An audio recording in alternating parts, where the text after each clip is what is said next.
malinger without knowing what you're doing. And keep in mind, the people that I did my study with were abnormal psych students at Yale who have already studied the topic. So presumably they have more knowledge than the layperson. But I was fascinated by multiple personality disorder, and then it became dissociative identity disorder in 1994, the DSM-4. But I really found my home with forensic psychology. So the concept of insanity is just fascinating to me. That somebody, by reason of their mental disorder, may not face criminal responsibility and they end up having to go to a hospital, but they've done horrible, horrible things. And being in the center of that, and being able to do an evaluation where you can actually just look and see, did this person understand what was going on? Did they know the nature and quality of their act? Did they know what's wrong? It's like the coolest, and they go testify about it in court for a living, and they pay you well. I mean, it's just like, it was like Christmas every day. Well, at least that's what I thought. Of course, you don't go to court every day. I've only been like 35 times, but it's still a fascinating area. So I had an interest in DID as well as insanity for a long time. So let's kind of get into our talk, because I could talk on this stuff for hours, and apparently I've only got like 90 minutes, and that includes questions. So I want to kind of jump into this as quickly as I can, and that's not advancing, and it should be. So let's see what I hope I don't have to come back every time, because it's going to steal my thunder. Now try to advance. There it is. Okay, so an advisement. The contents and opinions in this presentation are mine alone, not necessarily shared by any entity or organization that I have been affiliated with, currently affiliated with, or maybe affiliated with in the future. Why do I say that? Because I just have. So I just. Okay, so the topics for today's presentation. First, we're going to talk about dissociative identity disorder, which is really cool stuff. I mean, just think about it. Different people inside of the mind of one person that variably come out and do different stuff. That's really cool stuff. So we're going to talk about that. We're going to talk about the insanity defense and the various formulations that are used in the United States. And then we're going to smash them together. We're going to look at the interface of DID and the insanity defense and see whether or not they fit well together, because I'm going to make the argument that they really don't for the most part. So here's my introduction. When a person commits a criminal act, they're entitled to the presumption of innocence. Anybody who's watched Law and Order knows this. And will only be found guilty of a crime if all elements of the crime are proved by the prosecution beyond a reasonable doubt. Everybody should know this. This is intended to be a difficult standard. Why do we want it to be difficult, by the way? Because we don't want innocent people being found guilty. So you really got to do your work if you're a prosecutor, at least in theory. Now, if it's clear that the person committed the act, it removes the society defense. What is society defense? Some other dude did it. That's the society defense. And it's really, really useful for most people when they don't have fingerprints or video or something like that. And because you try to put it on somebody else. It wasn't me. Okay? It wasn't me. Now, an insanity defense can be raised by the defense where a mental disorder is present. And it's an affirmative defense. I'll talk about what that is in a little while. It is a way to avoid criminal responsibility, which is like being found guilty, for a crime when the defendant committed an act. And there's really no question as to whether or not the defendant did it. This human person did it. The person saying, I did it, but due to my mental disorder, I shouldn't be held responsible. We'll talk about that too. But if the mental disorder is DID, can the defendant with DID try a society defense? I've got multiple people in my head. I have multiple personalities. One of my alter personalities did it. So you can't punish me. I'm innocent. Now, on the surface, it's a very appealing argument for those who don't know very much about DID and insanity. By simply portraying one has DID and blaming another person, they can avoid responsibility for their crime. That sounds really, really easy. It's gonna make having multiple personalities. That can't be too hard, right? Well, apparently, let me shut up here. Now, of course, in reality, this is much more complicated. We're going to talk about why that is today. Okay, so let's talk about dissociative identity disorder, which was formerly called multiple personality disorder. Who here has seen movies with people who have multiple personalities? Everybody. What's your favorite one? Anybody? What about you? Sorry? Split. I just saw that last night. Okay. Anything else besides Split? Because, by the way, alters don't grow into the beast. So, there's actually some things in there that are pretty real. Okay, it's a disorder characterized by the presence of two or more identities or personality states that recurrently take control of the individual's behavior, and is accompanied by an inability to remember important personal information. Think of it as a disorder that is characterized by identity fragmentation rather than a proliferation of separate personalities. So if you think about it, let's take a person as a whole, okay? You and I, assuming we don't have DID, are a unified whole. But people with DID are kind of like a pizza. Okay? There's different parts of them that make up the whole, but they're separate. Okay? So once you cut the pizza, you pull it out. Okay? They're separate parts. Does that mean that they're separate people? Well, some. Absolutely.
They're substance.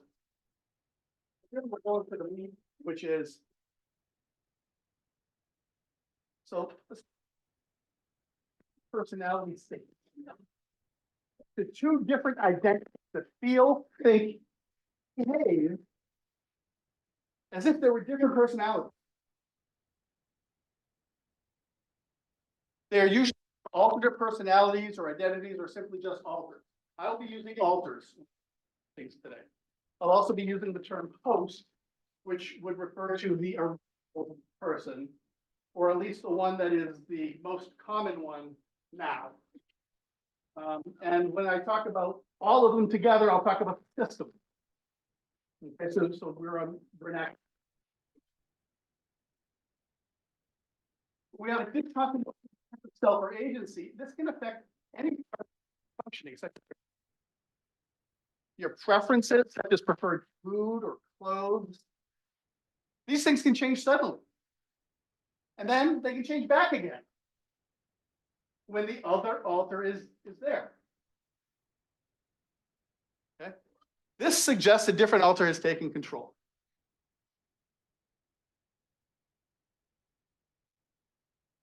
Sense of agency refers to feelings not in control, as if one's actions, thought, or do not belong to you. Perception, speech, and thoughts don't belong to them. You hear yourself speaking, but it's not you speaking. Someone's talking through my mouth. How is that possible? Well, one of my alters has taken control, and I'm watching them do it. Some of the thoughts and feelings of the alter into conscious awareness. Okay. I'm going to talk a little bit more about this is like phenomenologically because it's difficult to the criteria are out there. We'll go through them first. Amnesia. These can be periods of full amnesia for periods of time. Or look at this. Or they can be awareness that things are happening that they could not control. Essentially like you're watching a movie of yourself, but you're not the director. When there is total amnesia, often the person is told behaviors that are witnessed by other people. So they'll have blackouts for periods of time. And someone will say, man, you were just ripping it up last night. Like, what day is it? Monday. We had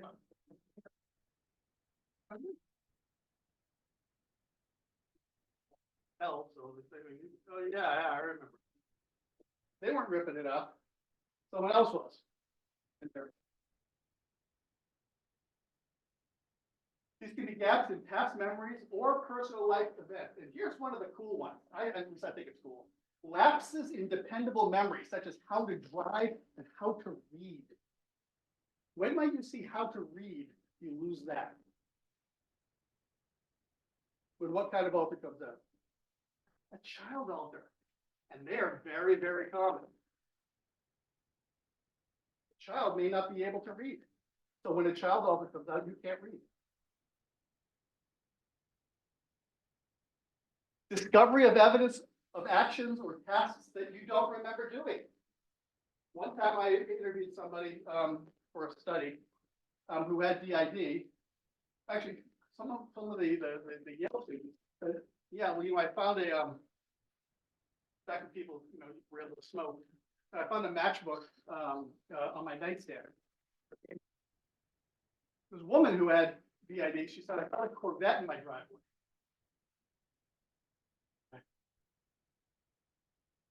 Where it came from. She had been gone for a while inside. The alter went through her bank account.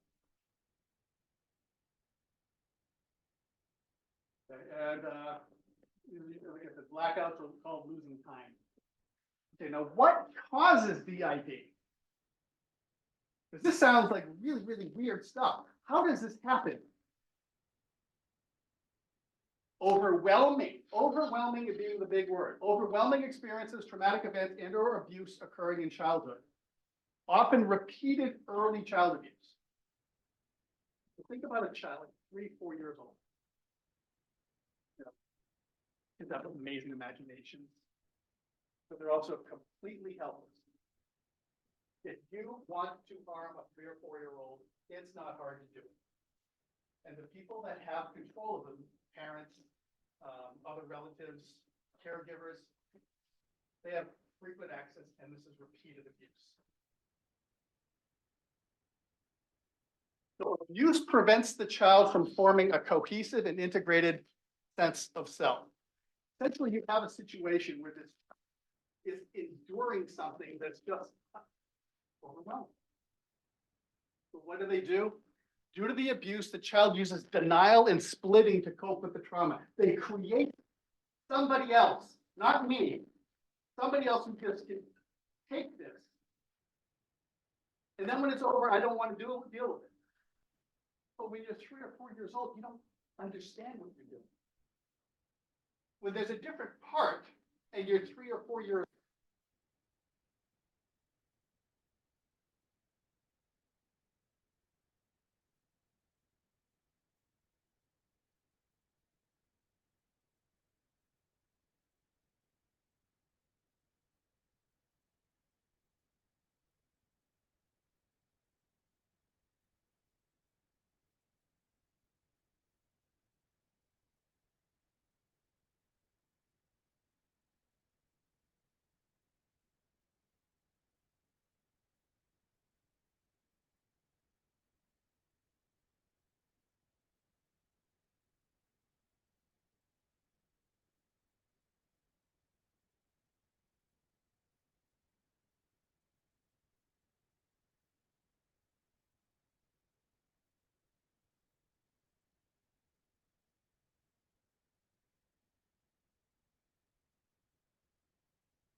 They're not in silos where there's absolutely no sharing between them. Think of an alter system kind of like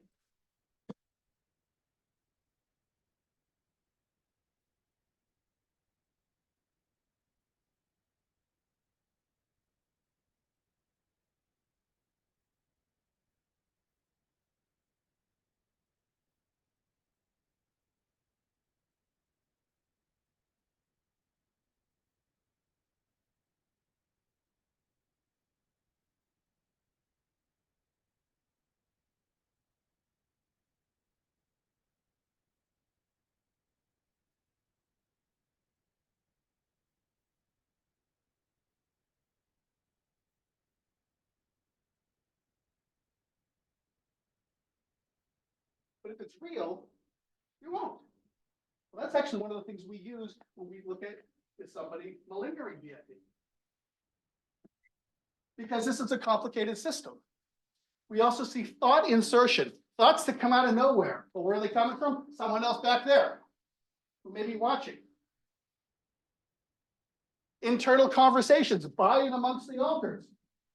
Now, if you're talking to me and these two are talking behind you and they're loud, and sometimes it can get so loud you can't focus on what I'm talking to you about.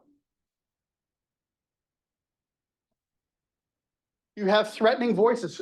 Unfortunately, very frequently, there's a self-destructive alter or two who either want to harm or cut or even commit suicide. And the others frequently work together to keep that alter from harming the system. Like I said, there's no rules, but how would a group interact? And that's kind of how alter systems interact. Now, if you were going out and you didn't tell him, he wouldn't necessarily know that you went out. But if she knew and she talks to him, he could find out through her about you. All these complicated systems are all part of DID, and each one has a different role usually. And this is what I'm talking about, varying levels of co-consciousness between and among the alters. It's some know things and others really don't know others at all. The various alters usually have different roles, like I said, protector, holder of abuse, socializer. They can have different ages, and some may get older and some may not. Remember, no rules. Those with DID can have different experiences with the system. Okay, so diagnosing. Those with DID usually are protective of their experiences. By the time they're adults, they know that what happens with them is odd. Most people don't lose time. Most people don't have voices talking to them about and commenting on things that they're doing. So they don't readily share information about their alter systems. You usually will get collateral information from others who know the person. It is often essential to learn about their symptoms. So let's say a sibling or a step sibling that came in after the abuse. And they'll say, yeah, sometimes, Becky, she changes. And she says, don't call her Becky. So, when she's Alice, I call her Alice, just because that's what she wants. I don't really understand it, but I love my sister, so I'll do that. Therapists usually need to build rapport over time to build trust to access the system information. Would you want to talk about something that makes you seem odd or weird or different? No, most people don't want to talk about that. Although I will say, if someone is faking it in an insanity context, every single time there's a new evaluator, they meet all the alters. Because they have to make sure that that they have DID. That's not the way it happens with those who really have it. It's crucial for the diagnosing clinician to understand what various symptoms in DID look like so that they can identify them if they're present. Given that the disorder almost always begins in childhood, there will usually be a long history of problematic function. These kids are victims of abuse. They're going to have some problems usually. Okay? If you have somebody who has just been a straight A student, multi-sport athlete, played in the band, and then suddenly at 18, they're saying that they have DID. Probably pretty unlikely. Okay. Once information comes out, the complexity of the system interrelations can be massive. It's common for there to be different levels of shared memories. Also common for some authors to know little about the system, while others know almost everything. In fact, when I've worked with some people, I'll ask them, is there somebody inside that knows almost everything about what's going on? And they'd say, yeah, Jim knows everything. Like, well, can Jim talk to me? Well, I don't know if Jim wants to talk to me. Is there someone inside who can get Jim to talk? Well, yeah, let me see. And then maybe 30 seconds later, I'll meet Jim. And Jim knows everything. Jim knows who did the abusing, who are the little ones, their ages. It's, because someone usually has a lot of the information. But keeping track of the interrelationships can be difficult, but the person with DID won't make mistakes about it. So I'm going to give the hat tip to Trauma Association, Association of Identity Disorders. This is a website that I use, which had a really good compilation of the information. So I didn't have to pull it together from dozens of sources as well as my own recollections. So hat tip to them. Some controversies. DID is considered a controversial diagnosis, and many mental health professionals believe it doesn't exist. In fact, there is a whole group of people, expert witnesses from what's called the False Memory Society, who will offer to testify in cases that involve DID to say that it's not a real disorder. And they get paid handsomely for their testimony. I'm not somebody who believes in that because I believe that I've worked with people who have DID. Saying that, I'll say that it is overdiagnosed, at least in the 80s and 90s, it was way overdiagnosed. But also it's underdiagnosed because, as you recall, they don't want to talk about it. So they'll present with some other thing and they'll be under the radar. Okay. Iatrogenic presentation. What is iatrogenic? Anybody here know their Greek? You're all Greek, but you don't know Greek, right? Iatros in Greek means doctor or a helping professional. Genesis, genic, means origination. So it's originated by the helping profession. So you have well-intentioned therapists who create DID in people who are eager to please their therapist. So they think that they see DID. So they start asking questions. And every time you say something that the therapist likes to hear because they suspect it, confirmation bias, and they nod their head, like, oh, okay, that's good. And the therapists like that. And they just come to mimic the disorder. That happens. There are some therapists who think they see DID all the time. And there are some who they never see it. The truth is it's probably a relatively small number of cases that they both see. Okay. Questions about DID, its phenomenology, its how it was created, what you can expect to see with it, anything about that? Because I'm going to be moving on to insanity next. Yes. How large the actual? He said, how large do you think the actual percentage? People who work in trauma and dissociation say that it's like 3% of the population.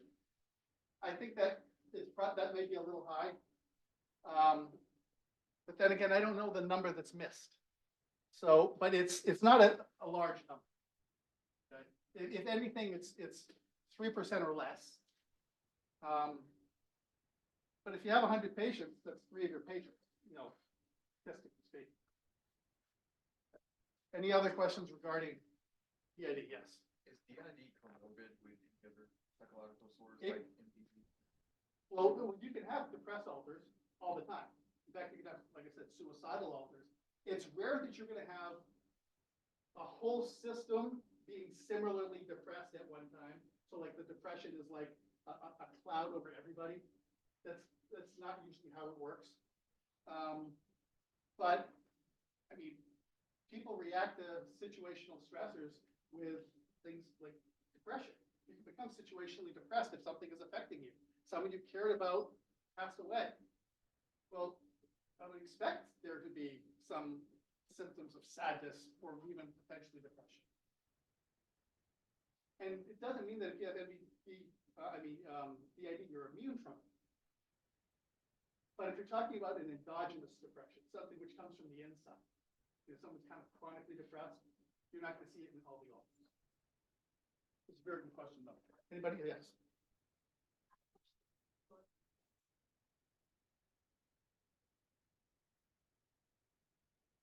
Yeah.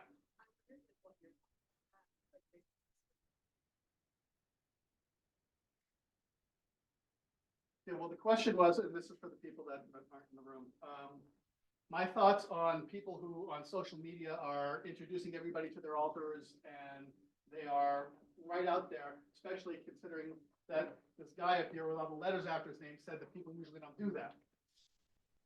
And here's what I'm gonna say about that. What people do with social media sometimes perplexes people, okay? There may be somebody with DID who's in the process of therapy who thinks that this will be a very useful thing to show people what it's really like. So it's entirely possible that some of this is real. It's entirely possible that it's also full of something. Okay? So I just don't know. Okay, but it's possible that it's real. But these are people who would usually be in therapy for a while. They've come to understand their system, and they just are oversharers. But I can guarantee you, if they genuinely have the disorder, there's alters on the inside that are screaming at them for doing it. Okay. Anybody else with DID before I hit insanity? Yes.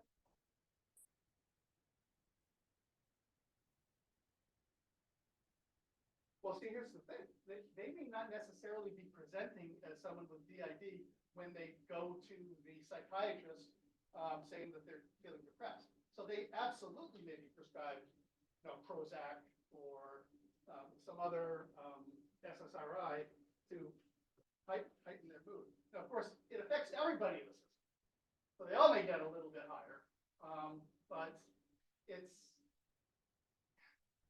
given how frequently it's not diagnosed on first time someone goes to a therapist or a psychiatrist, it would surprise me if that doesn't happen frequently. Okay, let's move on to insanity. This is an affirmative defense. What that means is that it is not thrust upon you. If you are a defendant and you want an insanity defense, you and your attorney have to raise it yourself. Same thing with self-defense.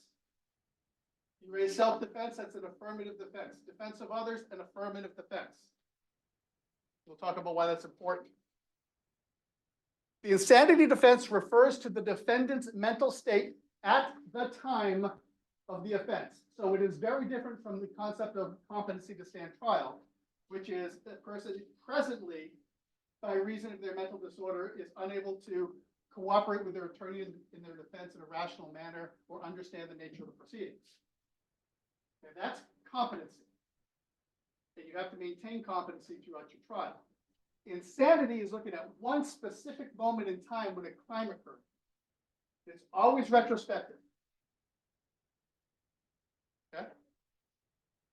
If someone is successful with an insanity defense, they're found not guilty of the crime by reason of insanity. What happens next is less well known. What usually happens when someone's found not guilty by reason of insanity? Anybody? Yes. Sent to an institution. Yes, you get sent to a state mental hospital. How long do you stay? Really a long time. Until you're no longer both mentally ill and dangerous. We talked about why that could be a big problem for someone with a relatively minor crime and wants to raise an insanity defense. Okay, why do we have an insanity defense? People think that it's wrong to do this. The law is based on the principle that people do bad acts for bad reasons. Those people should be punished. And the law presumes free will and voluntary acts for a criminal or bad reason by a defendant. If you didn't do it for a criminal or bad reason, you have to say that yourself. If you did something, say a horrible assault, the law is going to presume that you knew what you were doing and that you intended to do it. The law excuses conduct for bad acts for an acceptable reason. Self-defense being an example. So if you came up to me after the presentation and said, "Hey, Lareau, that presentation wasn't worth my time," and you come and throw a punch at me, and I duck because I'm so quick, and I'm able to hit you in the ribs, and you try to, and a police officer sees me, I'm going to say that was self-defense. And I'd be able to be successful, even though I intentionally hit you, which should be an assault. But I did it in self-defense. Okay? That's also an affirmative defense. But we excuse conduct that otherwise would be criminal for certain reasons. What do we do when someone commits a bad act for an acceptable reason? Self-defense. But the reason was due to the effects of a mental illness. So let's say that I have paranoid schizophrenia, and I believe anybody wearing a light blue shirt is part of a cult that is trying to kill me. He comes up to me after the presentation. And before he gets to say a word, I just deck him. Well, I'm actually he's tall. I deck him. Okay. Do I get the excuse for that? Well, as we'll see, I might be able to be excused by reason of insanity because my mental disorder caused me not to know that my act was wrong. I thought I was engaging in self-defense. Whereas you had a question. So should we punish the person if they thought they were doing something legally permitted but was mistaken because of their mental illness? And in society, we generally say yes. We should let that person not be punished, but they're still going to be treated. Society, through our laws, says such people are not properly punishable as criminals because the main reason for punishment, which is retribution and deterrence, those are the main reasons why we punish people. Because we want to get them back in society, and we want to stop them or others from doing similar things. Well, if you're hitting me because you think that I'm trying to get you and I'm not, how on earth are you going to be deterred? You genuinely believed it. You want to deter people from doing bad acts, assaulting innocent people. But when you're assaulting somebody you think is coming at you, I mean, society lets you do that. This wasn't working well. So society shouldn't feel vengeful towards defendants who didn't know they were doing something wrong at the time they committed their act. They didn't know it was wrong. We're not going to punish them as we would somebody who intentionally did something wrong. Does that make sense? Sound fair? I think it's fair. So what do we do with them? You got me punching this guy out, or you taking me out. Okay? Society needs to be protected from people who commit bad acts because of their mental illness, even if they did it for what they thought was a valid reason. So if someone's found not guilty by reason of insanity, which I'm going to call NGRI from going forward for the most part, they're hospitalized. They don't go to prison. They're not guilty of their crime. They don't go to prison. They're not guilty.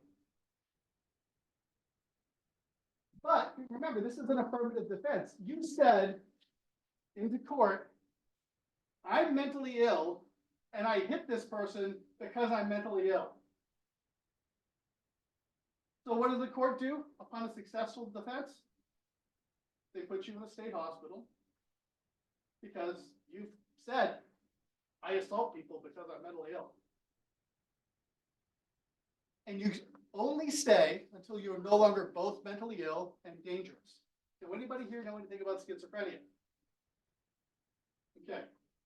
Is that a chronic disorder or a temporary disorder? Do you ever get cured from schizophrenia? So, if we're looking at both mentally ill and dangerous, are you ever going to not be mentally ill if you have schizophrenia? No. You will always be mentally ill. But will you always be dangerous? Not necessarily. Now, some people, maybe. But other people can learn about their disorder. They learn about the importance of medications. They learn about how their symptom presentation look. They develop good personal support systems. They do all sorts of things to prevent this from happening again. Those people can be released, even if they were found not guilty by reason of insanity. It's the whole purpose for state hospitalization for people found in GRI. And at the hospital that I worked for 18 years, we had over 700 of them. Yes. Are there exact guidelines to tell you whether they're not dangerous anymore? You're talking about violence risk assessment, and that is an art as well as a science. Okay? And it's something that I literally do every day, but not necessarily with people who are mentally ill now. But when I worked at the state hospital and directing the Postdoctoral Fellowship, we did violence risk assessment all the time.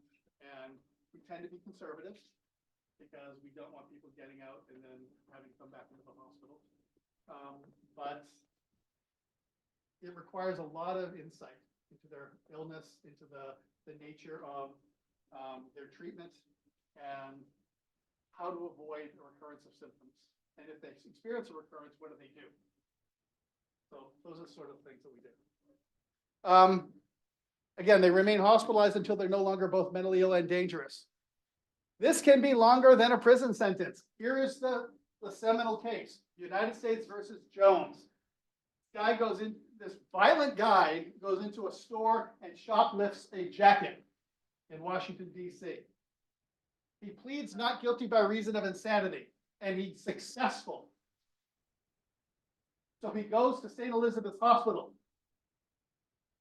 At the end of 1 year, which is the maximum amount of time that he could have spent in jail for petty theft, he petitions to be let go. And the hospital said, no, we don't let you go. You've assaulted 6 people in here since you've been in. We're not going to let you go. He said, you have to, because the maximum I could have been held was a year. That case made its way up to the Supreme Court. And you know what the Supreme Court said? Sorry, Mr. Jones. You were found not guilty of that crime. You are not being punished. The amount of time you could have spent in prison is irrelevant. You said that you commit crimes because you're dangerous. And now you just have to stay hospitalized until you're no longer both mentally ill and dangerous. And that could be a decade. That could be 2 decades. This is a big warning sign for the criminal defense attorneys who have a valid insanity case with a relatively minor crime. Don't pursue the insanity defense. You will lock your client up for many, many more years than he would have otherwise spent in jail or a short prison term. Okay, the history of it. From the 1500s to the 1700s in England, there was a religiously based good from evil test. There's not a lot of information out there about it. To be honest with you, it's religiously based, good to evil. I mean, what do you do with that? But here's the cool one, 1724, Rex versus Arnold. By the way, who's Rex? Any Latin scholars? What does that mean? Rex means the king. The king versus Arnold. So essentially, the king of England versus you. Okay? They come up with the wild beast test of insanity. Now, without knowing more, when I say wild beast, what do you think of?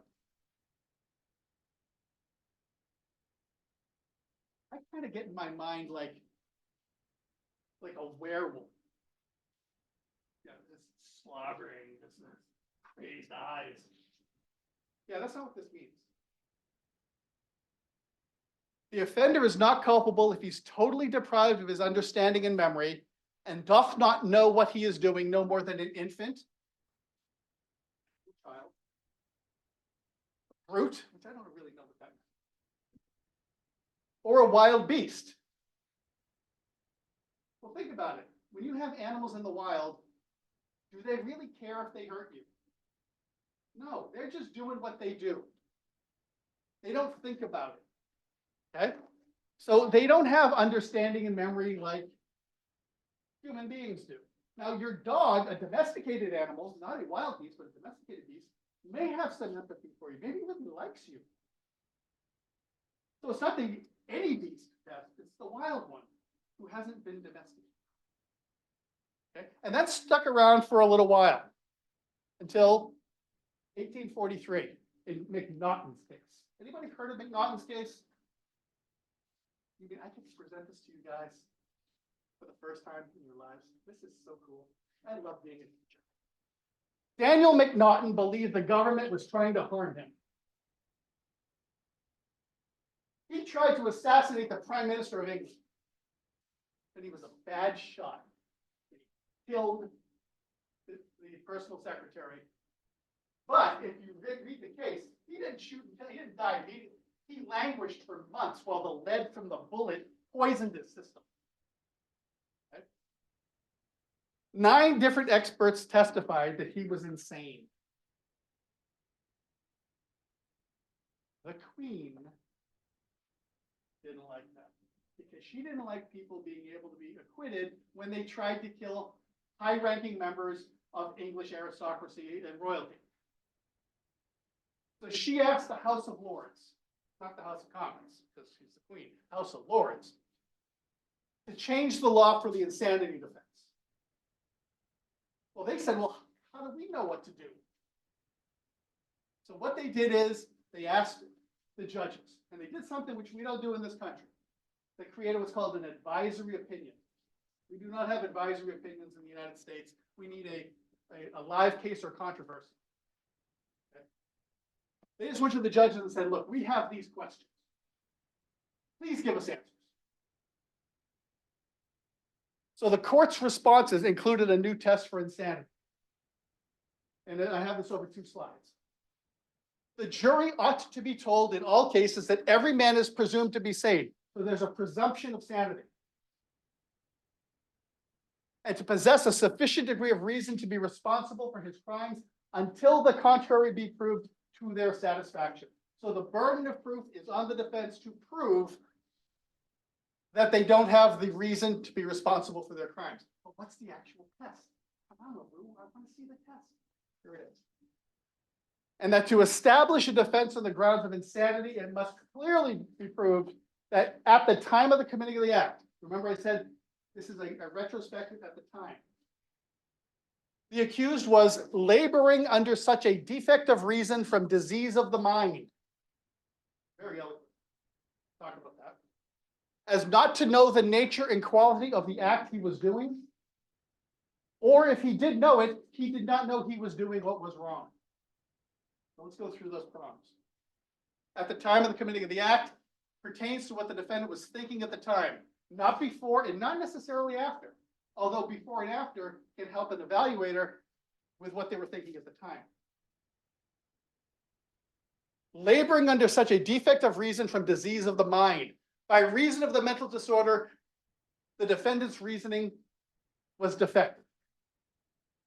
So we have a threshold mental disorder. If you don't have a mental disorder, you don't get to the insanity analysis. Not to know the nature and quality of the act he was doing. This is also said as the defendant didn't know the natural and probable consequences of the behavior. And I give you an example. You believe the victim was immortal. And or I believe that you are Supergirl. Okay? Bullets bounce off of you. So I've got my gun. And the voices are telling me, dude, that's Supergirl. Supergirl, cool. Boom, boom, boom, boom. It didn't bounce off. Did I know the nature and quality of my act? Well, the nature of my act, yes, I knew I was pulling the trigger and a bullet would expel. Did I know the quality? No, because I thought the bullets would bounce off of it. knowing the quality of your act when you shoot somebody is that the bullet is going to enter their system and cause significant tissue damage and likely grave bodily harm or death. So I didn't know the quality of my act. I didn't want to hurt you. I just wanted to see it like it was in the movies. Or if he did know it, he didn't know he was doing what was wrong. So let's assume you know the nature and quality of your act. Assuming the defendant knew, the defendant believed the behavior was morally and or legally permitted. What's the example? The defendant believed the victim was about to kill her, so she shot the defendant before she could be killed. If she was right, this would be self-defense, okay? Which would be legally permitted and morally most likely permitted. What happens if God told you to do something? We call that a deific decree. There's a deific decree. Even if the law says it's wrong, who do you answer to? Big guy. He overrides everything. God told me to do it, so I did it. Did you know it was wrong? Morally, no. People think that. The test became the standard for the definition of insanity in England and the United States. This is considered a purely cognitive test. Why? It requires the defendant not to know the nature and quality of the act and not to know or the wrongfulness of the act. What if you just didn't really fully understand it? Well, it says you didn't know it. You kind of partly knew it, then you didn't not know. Okay, that's one formulation. Another one is from the American Law Institute, the ALI. It's a collection of law professors and other experts in law. And they kind of get together and they pontificate on what the law should be. And they produce documents that are used by legislatures and courts to kind of say how the law should be looked at. One of the documents they create is called the Model Penal Code. It's to be offered to legislatures who are free to accept it to define crimes and defenses. Now, the Model Penal Code from 1962 offered a new test for insanity. Why? Because they thought that this cognitive test was just too restrictive. It combined a softer version of the cognitive test along with an alternative test, which was already being used, it's called the irresistible impulse. The test proved to be popular and it was adopted in a small majority of the US states. And this test is, a person is not responsible for criminal conduct if at the time of such conduct, as a result of mental disease or defect, he lacks substantial capacity either to appreciate the criminality of his conduct or to conform his conduct to the requirements of law. So lacks substantial capacity to appreciate is not as strict as the knowledge test. So it would let more people potentially use the defense. It's a little fuzzier language, so there's wiggle room. It can incorporate emotional as well as cognitive factors. And it doesn't require a total lack of appreciation of the wrongfulness. It's lacking a substantial capacity to appreciate. That is just fuzzy language. And it leaves a lot of room in court cases when this is the standard for someone to say that someone was insane versus someone else saying that they weren't insane. Okay? It lacks substantial capacity to conform conduct to requirements of the law is a form of what I said, the irresistible impulse test. The disorder causes the person to lack the willpower to resist the impulse, even if they know it's wrong. It's sometimes called the policeman at the elbow test. You have a police officer right here, and you still do it even though you know it's wrong, because your mental illness told you to do it, then you're going to be able to avail yourself of the insanity defense in this kind of jurisdiction. Okay, this is a volitional impairment. You know it's wrong, you just can't stop yourself. Okay, what happened in 1982? John Hinckley. He tried to kill President Reagan. He raised an insanity defense. It was successful. It was an ALI test. But the burden of proof at the time was placed on the prosecution to prove that he was sane beyond a reasonable doubt. Think about how hard of a burden that would actually be.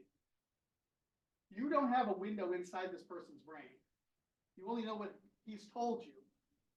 And your job at trial is to prove that he was sane beyond a reasonable doubt. That's almost impossible. So he was found not guilty by reason of insanity, sent to St. Elizabeth's. In fact, I think he was just released a year ago. In response to the Hinckley verdict, Congress changed the federal insanity defense in the Insanity Defense Reform Act of 1984. And the new standard was the defendant, as a result of severe mental disease or defect, was unable, not lacked substantial capacity to appreciate, but unable to appreciate the nature and quality of what he was doing or the wrongfulness of his act. They removed the volitional impairment. And here's the big thing. Sanity is presumed, the burden of proof is on the defense, and not only is the burden on the defense, it's on the defense by clear and convincing evidence. And I don't know anybody who understands the different burdens, but there's preponderance of the evidence, which is just a little bit more than half, like that. There's beyond a reasonable doubt, which is a huge burden. And then there's clear and convincing, which is kind of like 75%-ish sure. But you have to prove that you are insane by that level, which is a very hard standard. So they changed it because they didn't want more Hinckleys. They wanted Hinckleys to go to prison. It's now used in federal courts in some states. Okay, how common is the insanity defense raised? And if I do this, I want to ask you guys, if you didn't already look at the slide. How often is the insanity defense raised? I'm going to ask you right there. Yes. I read it. Anybody not read the slide yet? Hand up. How often is the insanity defense raised in federal case, in felony cases? About 10% of the time? Anybody else who didn't see the slide? Well, 5% of the time? Okay. Anybody else? 15%, okay. Well, survey showed that people believed it was about in a third of the felony cases. And they believed that it was successful more than a third of the time. So now let's do our math, because you're all hard heels. You know, you have basic math. 1/3 of 1/3 is what? 1/9. How many federal felony, or how many felony cases are there in a given year? Hundreds of thousands. So that means that there would be 1/9 of hundreds of thousands of successful insanity acquittees every year if these numbers were right. So maybe these numbers are a little high. So let's see what they really are. Okay, in fact, I just stole my own thunder right there. Insanity defense is raised in less than 1% of cases. And it's successful or it's failed 75% of the time.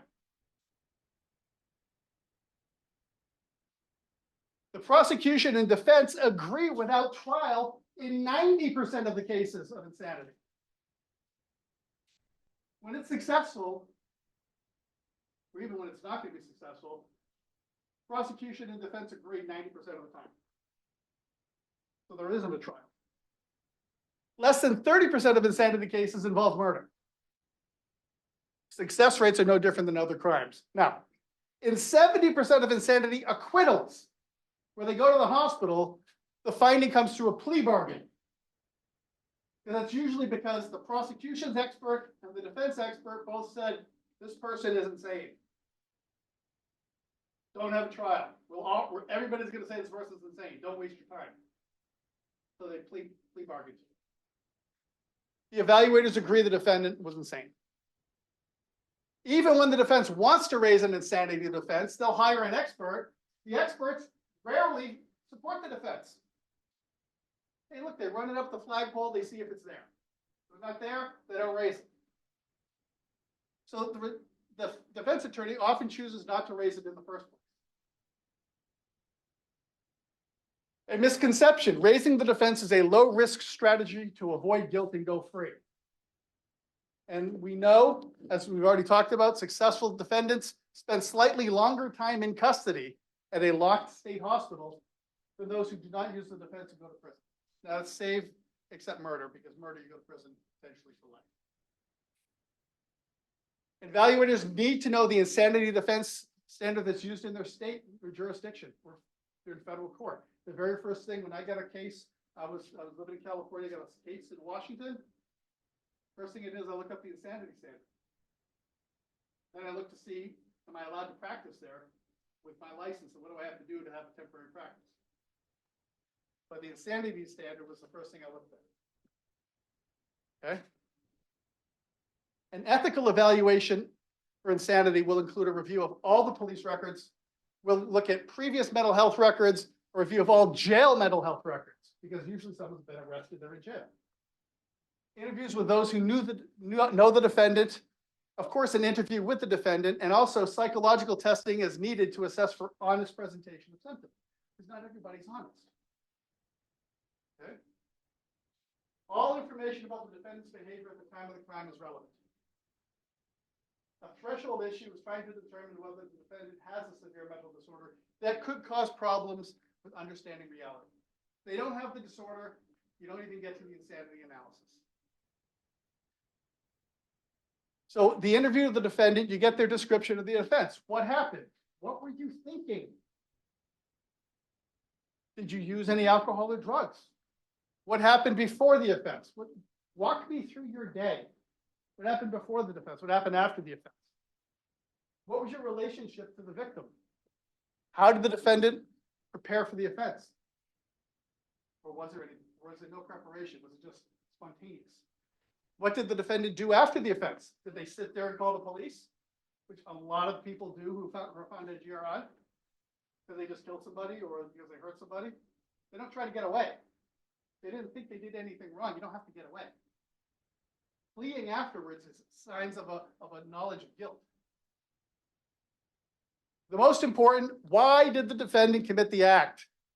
You find out from the defendant, their family who may know. Review the police reports of witness statements who saw the action, saw the behaviors, and review the defendant's initial statement to the police. Okay. And then we're going to use all this information to determine that they have the mental illness. Did it affect their thinking at the time of the offense? Did they know the nature and quality? Did they know the act was wrong? Okay. Now, here's an important piece. Many mentally ill people commit crimes for non-crazy reasons, such as anger, jealousy, revenge. Nothing stops them from doing it. So a finding of mental disorder is not ipso facto insanity. For most of the information regarding, especially with the facts and data, I used a colleague's book, Forensic and Legal Psychology by Costanzo and Dan Krause. Dan Krause actually, I think, trained here in the Research Triangle area at Butler for his pre-doctoral internship in clinical psychology. He's a good friend. He's a professor at Claremont McKenna College. Okay, so now the whole reason why we came here, DID and the insanity defense. How should the court system address insanity when the mental disorder of the defendant is DID? What do you do? Related questions. Should it matter whether the personality in control at the time was the host? Should it matter whether there are some alters who didn't do anything, didn't participate? Is it fair to hold the whole system accountable for the acts of a rogue alter? I like that choice of word, rogue alter. So there are different analyses that are available to the court. So the first is the host alter way of looking at it. Did the host alter commit the crime? If no, the person and system should be found insane, at least according to this theory. If yes, does the host alter meet the insanity defense standard in that jurisdiction, the stuff we just went through? What happens if the host alter didn't do it? Then according to this theory, they should just go straight to the hospital. What about the any innocent alter theory, which is propounded by some high-level, like, criminal law experts? The question asks, are there any alters in the system that did not participate in the crime? So let's say we've got all of you guys in one system. One of you did it. Did you all participate in it? Because if one of you didn't, you'd be found insane. No criminal responsibility. Even if 9 of you did, and there was any innocent alter, you have to find insanity. At least that's what this theory provides. So if yes, the person's system should be found insane. If no, do any of the alters meet the insanity defense in that jurisdiction? So if they're all in on it, does anybody meet the insanity defense out of that group? And then here is the alter in control theory. Does the alter in control of the person or the system at the time of the crime meet the insanity defense standard for the jurisdiction? And if yes, the insanity defense is appropriate. But if no, if that alter in control doesn't meet the insanity defense standard, the person is found guilty and goes to prison. That all makes sense? Okay. Different ways of looking at it. Different courts can do this differently. Unless a higher court has set a standard, theoretically, your trial court is free to pick and choose amongst these. Again, being diagnosed with DID does not ipso facto equate to a successful insanity defense. But I'm going to say something very important here. Depending on the standard used by the court, the DID diagnosis can make an insanity defense much more likely. Any innocent alter, post-alter, it's really pretty easy to get an insanity finding using those standards. Alter in control, different story. Most trial and appellate courts have addressed the issue, have used the alter in charge, alter in control analysis. I would argue that is most parsimonious with the actual insanity defense. Because in these others, if you just had an innocent alter, you don't even do the insanity analysis. You just give them insanity for free. But at least with the alter in control theory, you use the jurisdiction's insanity defense to determine, does insanity apply? Even if there may be multiple innocent alters in the whole system. Now think again what we talked about. If you look at an alter system like a pizza, and you've got one spoiled piece. Does it spoil the whole pizza? If you got mold on one piece of pizza, you can eat any of it? Probably not, unless you're really, really hungry and pretty poor. Okay? You're just going to throw it all out, okay? Because it's been tainted. Okay? So if you have one alter that did it, and all the others were innocent, if you're looking at parts of an integrated whole, the whole thing has been affected by it. So under it again, the alter who's in control at the time of the act is evaluated as whether she meets the insanity defense in the jurisdiction. So even if the alter in charge at the time is a minor or significant alter overall, someone that really never comes out much, it's the experience of that alter that matters when applying the insanity defense standard. Is this fair? Well, should the actions of a relatively minor alter be able to lead to a prison sentence for the person, including all of their separate alters? And some people say, no, we have theories in law that we'd rather let 10 guilty men go free than have one innocent man go to prison. That's a very common statement in the law. Using that sort of a philosophy, this is abhorrent to let all these innocent alters go to prison for the acts of one guilty alter. But again, what is an alter? That's kind of what is it a separate person, or is it a fractured part of a whole? Well, what is the opposite there? Should the intentional acts of an alter who commits crime and be able to avoid criminal responsibility simply because there are other parts of the person that were not involved in the criminal act? Let's say that you have an alter that's out 40% of the time, and that you have the host that's out 50% of the time, And then all the others take up about 10%. So this one that's out 40% of the time intentionally kills somebody. Should that one be able to be off scot-free if they intentionally killed somebody? That alter did it? Well, some would say that it's fair to punish. Even if the others get swept up in it, because the others, well, did they stop it? Could they stop it? Did they know about it? Well, these are all separate analyses that you do. But the overall policy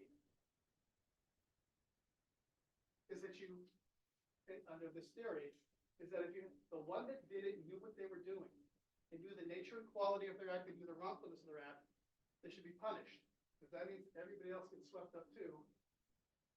That's the way it works. So let me ask a separate question. Should a person who doesn't have DID, who commits a crime while in an anger-fueled rage, anybody have anger problems in this room? So, but people who usually wear blue hats tend to have anger problems. So assuming for the sake of argument that this gentleman here has severe anger problems, but otherwise he is a sweet, kind, empathic person, but he's got a hair trigger that could really set him off. If he does something while in an anger-fueled rage, but 95% of the time he's just the sweetest, kindest person in the world, should that sweet, kind person have to go to prison because that tiny fraction of him that has the anger problem did something bad? Or the answer is of course. We don't even think twice about that. Well, isn't this just a more extreme example of that? You have different parts of you that do different things. Now, of course, with DID, they're much more developed distinctions, but they're still part of a whole. The issue of fairness really comes down to how one conceptualizes alters in DID. Are alters different entities and separate people? If yes, then you shouldn't find the entire system guilty. But if they're fractional parts of a divided whole, it kind of makes sense that you would use the alter and control theory. So if one considers alters to be different people and separate people, potentially punishing the entire system seems wrong. I just said this. I'm going to go on to the next one. Okay. But that doesn't even end the analysis. Alter and control, what did I say you have to look at? You use the jurisdiction's insanity standard to look at the behavior, just like with anybody else. Assuming the alter and charge method of applying the insanity defense, there still needs to be an evaluation whether that alter knew the nature and quality or wrongfulness of the act. We're going to give them this probably the severe mental disorder because they have DID. Okay, so they're going to get over that threshold question. But we still are going to look, do they know the nature and quality or wrongfulness of their act? Most often, the alter in charge will have known the nature and quality of the act, and will have known the criminal act was bad. Just like most of us, if we commit a crime, we know what we're doing. It's an intentional act that we did. We may not want all the consequences to flow, but we intended to commit the crime. Well, most of the time, the alter in charge was going to know it too. But not necessarily. We talked about earlier. What was one of the things you mentioned? Child law. The alter in charge could be a young child, or it could be responding to threatening hallucinations. The young child, the alter may not be able to think like an adult, may not be able to know their act is wrong, or know what will happen if they do something. If responding to threatening hallucinations, the alter may be similar to other psychotic defendants who may not know their acts are wrong. So it's still possible for a finding of insanity with an alter in control theory. This is how most cases of DID are treated when an insanity defense is raised. And when the criteria are applied faithfully, there are very few circumstances when the defendant raises an insanity defense because DID will be successful.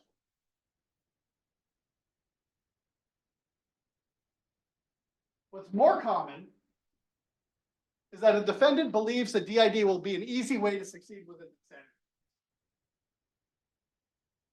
and will malinger the disorder for the defense. So success of this defense is going to rely on an unsophisticated evaluator who is ignorant of both DID and how DID is treated with respect to the insanity.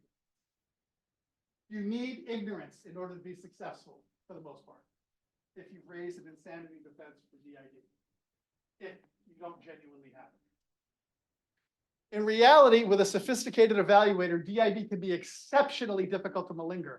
Why? Because the person's not going to have a history of DID. When you make it up after the crime, and there's no history of it from childhood on, it smells bad. The person will not know others who can describe symptoms of the system. Well, what about your roommate at boarding school?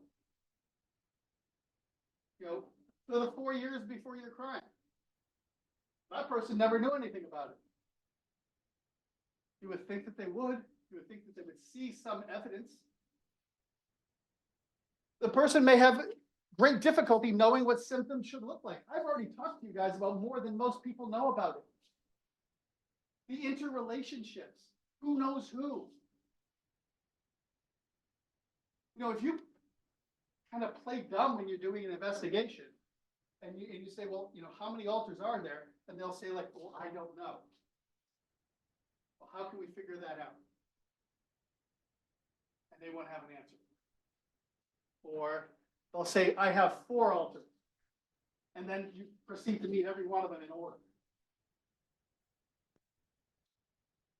Right. That's how it usually goes. It's for the report.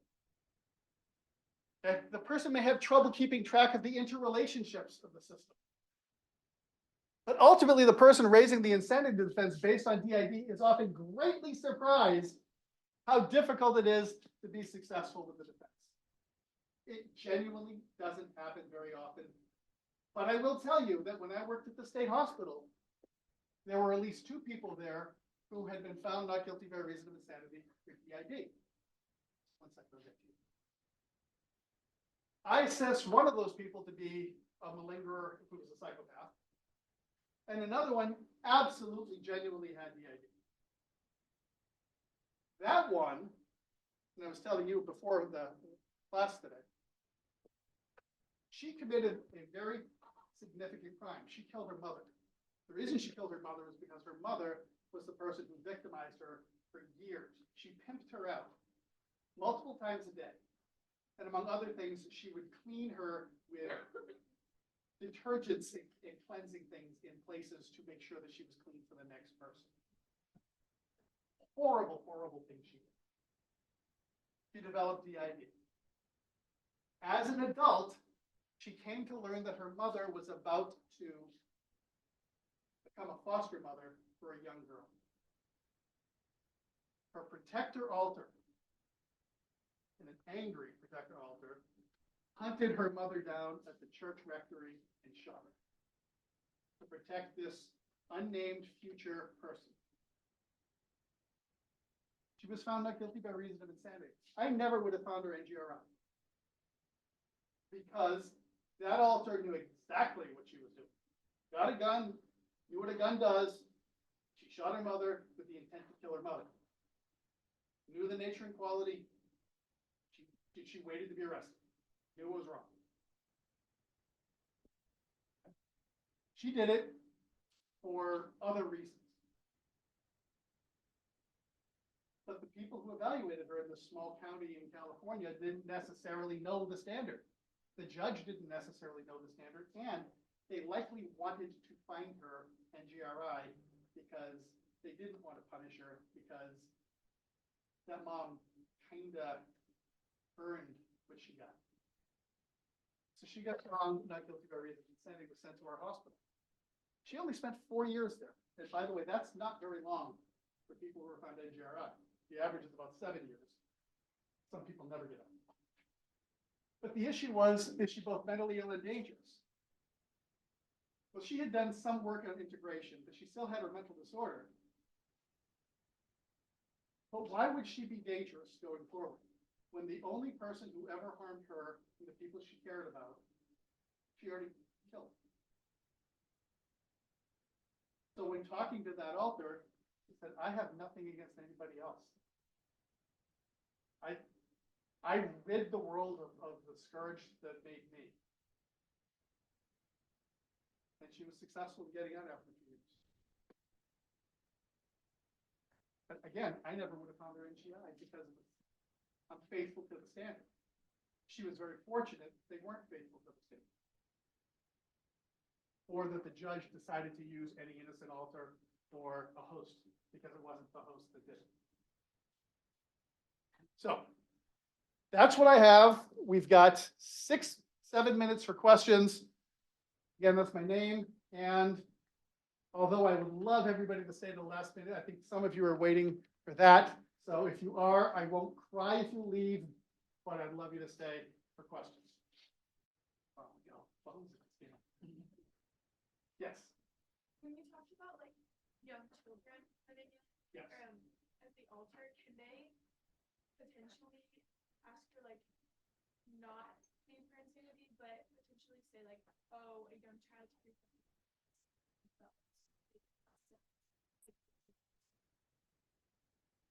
You mean essentially a form of mitigation? Yeah. So whether or not to raise it, I mean, but generally when you have certain crimes, depending on the nature of the crime, there's a set, like, there's a window of sentencing that the person gets if they're found guilty.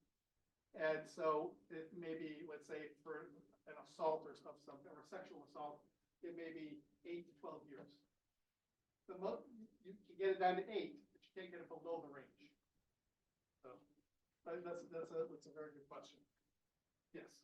Going back to like that though, and how one of her alters was violent, Yes. but it was because of that like protective nature of what happened to her.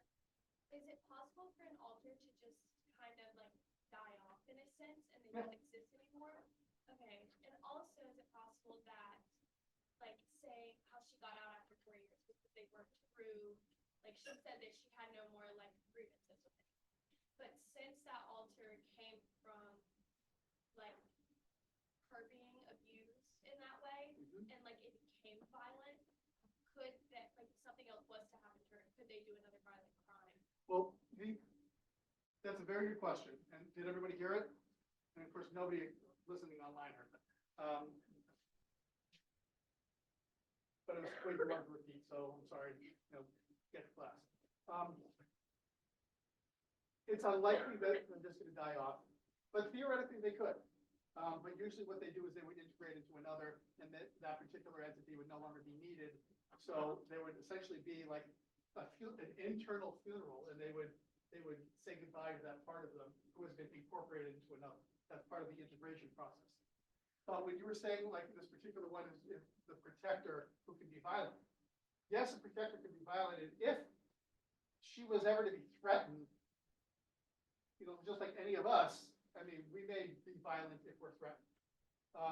The thing is she unusually dangerous because of this, or does this make her more dangerous than the average person? And I would argue that it wouldn't necessarily make her more dangerous than the average person because this is a protector alter. So just like, if you have a big brother who looks out for you, and so you tell your big brother somebody did something, and big brother may go smack somebody. That's kind of like what this alter is like. But the particular crime was looking at all the history of things and then potentially happening to someone else, and she said, I gotta stop.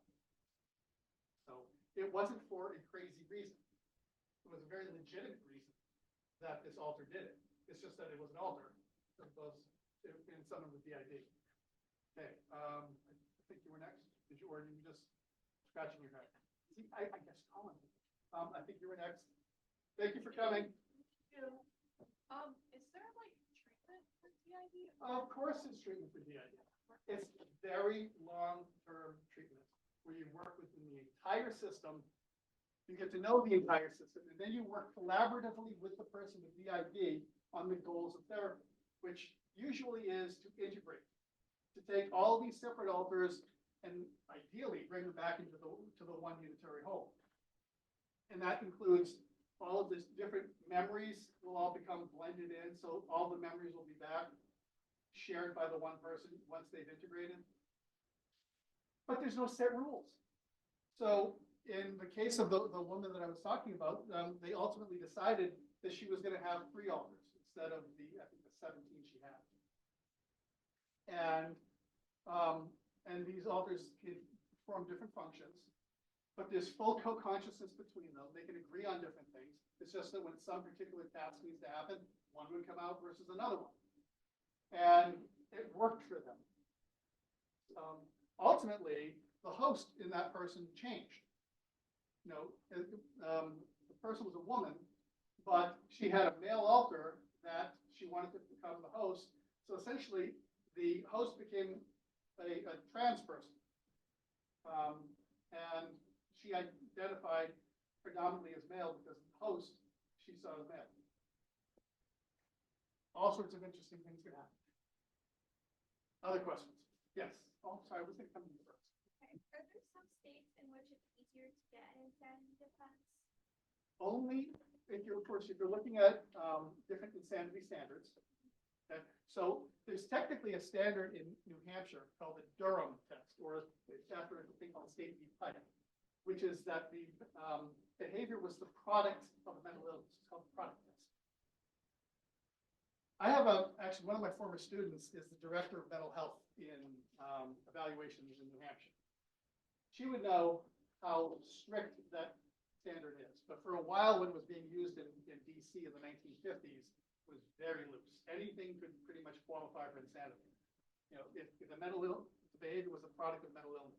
Well, if you have a mental illness and you engage in any behavior, how can you say it wasn't the product of it? So in New Hampshire, it may be a little bit different. In an ALI jurisdiction where you have to lack substantial capacity to appreciate the wrongfulness, then perhaps, or in the big part, the volitional control.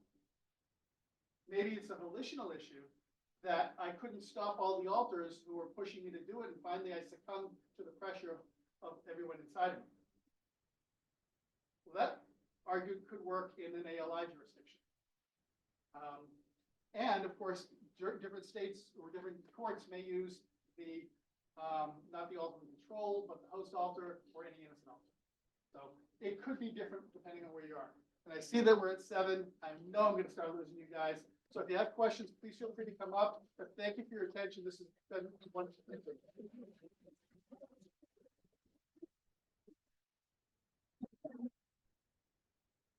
there been any like breaks stuff on individuals they have to? Yes, and they find different areas. I was wondering, like, especially talking about the blackouts, is there like, can they see any sort of like effect that that's having on like memory sparing?